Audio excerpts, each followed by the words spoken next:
Here, my final project. First, I'm going to show you the template that I have, and I think this is the template that we're supposed to work off of. And then I'm going to move to the actual ACME page itself, and you can see that I've got everything here, I believe, as requested. And down here at the bottom we have all of our options for the different types of Roadrunner that we want to eat. Yum num num. Just kidding. I actually don't like Roadrunner. It doesn't really taste that good. So here's my HTML. It's all there, I believe. It's rather short. I didn't think it had to be too terribly long. And I validated the HTML, and though I have a few warnings, I don't have any errors. The warnings have mostly to do with sections with no headings and then empty headings, but those are areas in my HTML where I wanted to use jQuery to actually fill in the data. As you can see here. I also have CSS. These are all the colors that I used.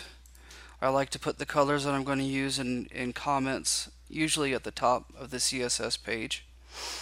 And I took from you also the no margin or padding, even though that needs to be in pixels. In my original it's in pixels. For some reason it's 0 right there, but either way it still worked. And you can see down here at the bottom I do have at least one media query, although to get things to work the way that I really wanted them to, I ended up using several media queries at 550, 600, 800, 880, 950, and 1100 pixels to get the website to look really the way that I wanted it to look. And when I validated my CSS, everything came back green. So everything looks good.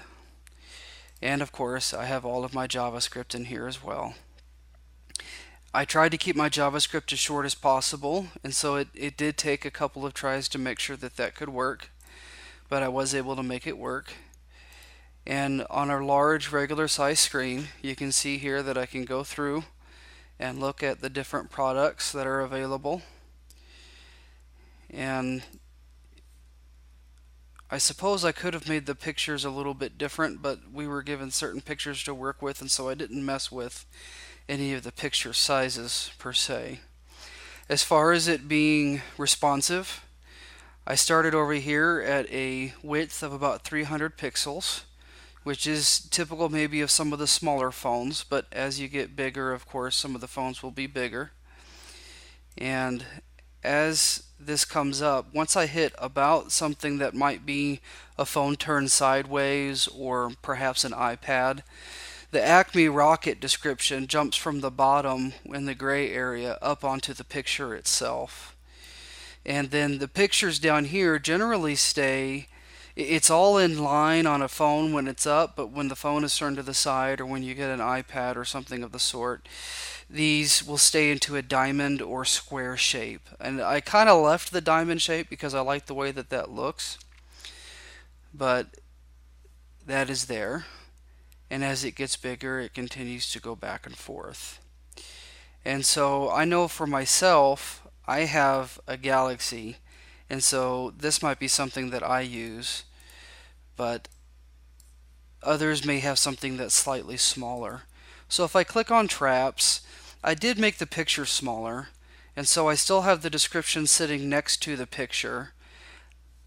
I would have preferred to put the description and other things in line underneath of the picture, but in the PDF document describing the ACME page, it said that the description and things need to be next to the picture, and so even on the smaller screen sizes I did leave it next to the picture so that there could be minimal scrolling, but I do prefer to have it actually underneath of the picture for some of the smaller screen sizes. But for the larger screen sizes, these things actually work pretty well, having the description and whatnot right next to the picture of what it is that we're trying to sell.